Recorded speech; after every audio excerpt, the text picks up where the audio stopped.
Onto the podium here. The two Schothorsts, first and second. Raoul Owens, as you say, on course for a podium. Also, cars and drivers to benefit. Tanart Satin-Tericul, Robert Kubica, these two cars in shot now. In the distance there is Kevin Courgeus. And here comes that's the another 16 car. Oh dear. More contact, slightly more of a brush rather than full-on contact, but from a long way back, Robert Kubica spotting his opportunity. By the way, the leaders are onto their last lap now, and here comes Kevin Courgeus as well to maybe overtake Tanart Satin-Tericul. Satin-Tericul has put up a stout defence for the last few laps. Kubica fully alongside for me. Was he going to make the corner though? It was tricky. He didn't go off the lap. He didn't go off the track. I have to say, he seemed to come from so far back, yes, but he more or less made that corner. I think that's all right. Personally, it's not down to me. It was full lock, and it was two wheels over the white line, but he kept two wheels inside the track. And yes, okay, there was a love tap with Satin-Tericul, but it's not cost him a puncture or any car damage, and he's retained fifth position from Kevin Courgeus, although this is going to be tight to the line, Graham. This is turning into a classic. Absolutely. Jordan Grogon, meanwhile, has had a sniff of a result here too, and while Courgeus just, tried to sell the dummy to Satin-Tericul, all that's managed to do is to put Grogon more onto terms with Courgeus. 26 laps done. It'll be a 27-lap race then for the latest round of the Renault Sport Trophy Endurance. Two sprint races to look forward to.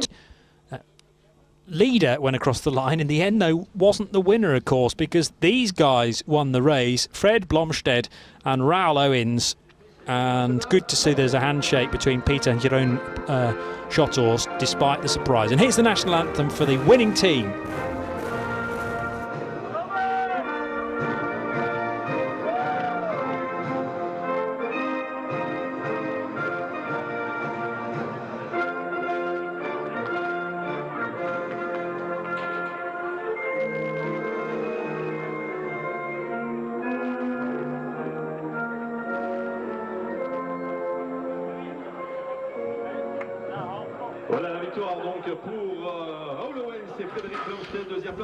And Robert Kubica, they're looking a bit like the world's most surprised person to find himself standing up there. Yeah.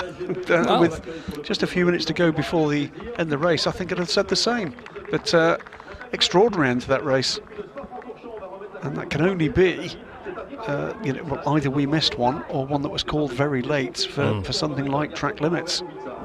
That's true.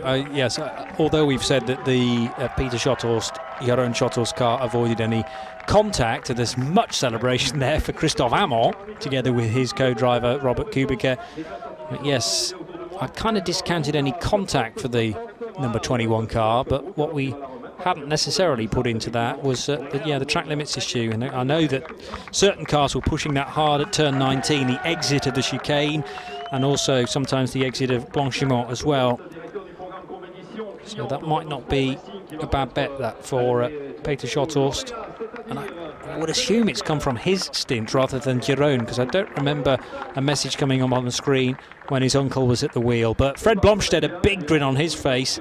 That's closed up the championship battle very nicely indeed, because Marcus Palteler was called as a classified finisher, by the way, 9th position, but you only get 2 points for that. It's the full 25 for Raoul Owens and Fred Blomstedt for their first victory of the season. Thanks for joining us. We hope you've enjoyed it. From Graham Goodwin and Johnny Palmer, it's goodbye for now.